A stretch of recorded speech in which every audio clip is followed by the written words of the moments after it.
Have you ever heard the phrase, when mopping, you are simply smearing dirt and grease across the floor? Most likely you have, and probably agree. And yet, mopping is the #1 method of cleaning our floors. The fact is, the more you mop, the more dirt and grease buildup you acquire on your floor.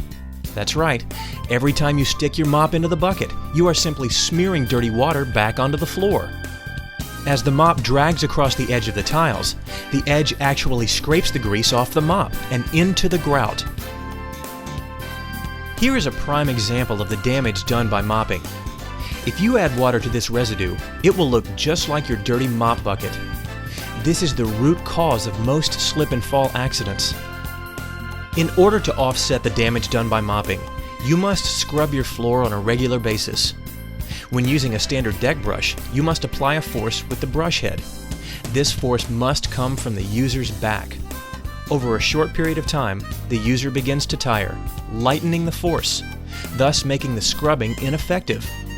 To scrub the floor effectively, we put a weight on our brush. This weight produces a constant force on the floor, so you don't have to. Most importantly, it allows you to stand upright, reducing back strain. To demonstrate the power of the heavy weight, wheel it to a high traffic area in the front of the house. Visually mark off an area of about 3 feet by 4 feet and apply a liberal amount of hot water to the area. Of course, using chemicals will quicken the process.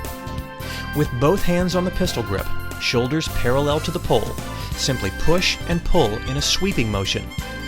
Notice the long scrub strokes. This long stroke cuts labor cost almost immediately. As we zoom in and speed up the footage, you will begin to see a black residue rise from the grout. For best results, follow the grout lines while scrubbing. The condition of this floor is common. Believe it or not, this greasy black residue is a direct product of mopping and is responsible for most of your slip and fall accidents. Once your water begins to thicken into a greasy black residue, removing it is a must. The most effective way is by using a standard wet-dry vacuum, which allows you to lift the residue from the floor. Other ways to remove it include a standard push squeegee or a mop. But remember, when using a mop, you are simply smearing the dirt and grease across the floor, so it may take longer to remove. But remember, removing this residue is a must. Now repeat the process in the same area. Wet, scrub, and remove. Usually by the 3rd time, the residue begins to lighten. Repeat the wet, scrub, remove process until you achieve your desired results. When the heavyweight scrubbing procedure produces only clear residue, your floor has been returned to clean and is ready for a daily maintenance program. Once your floor has come back to clean, daily maintenance is a breeze. It's as simple as wet, scrub, and mop. Wet the area to be cleaned. Using the heavyweight, scrub the area.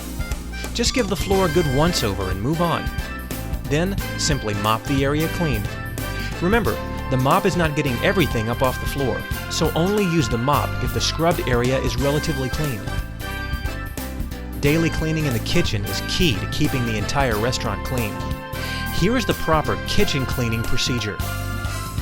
Wet the baseboards. Scrub the baseboards. Rinse clean and continue wetting the floor.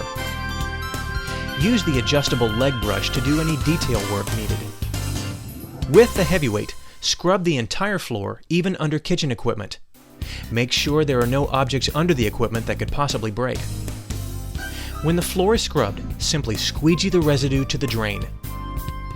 The heavyweight brush system offers a common sense approach to finally achieving a clean, safe floor.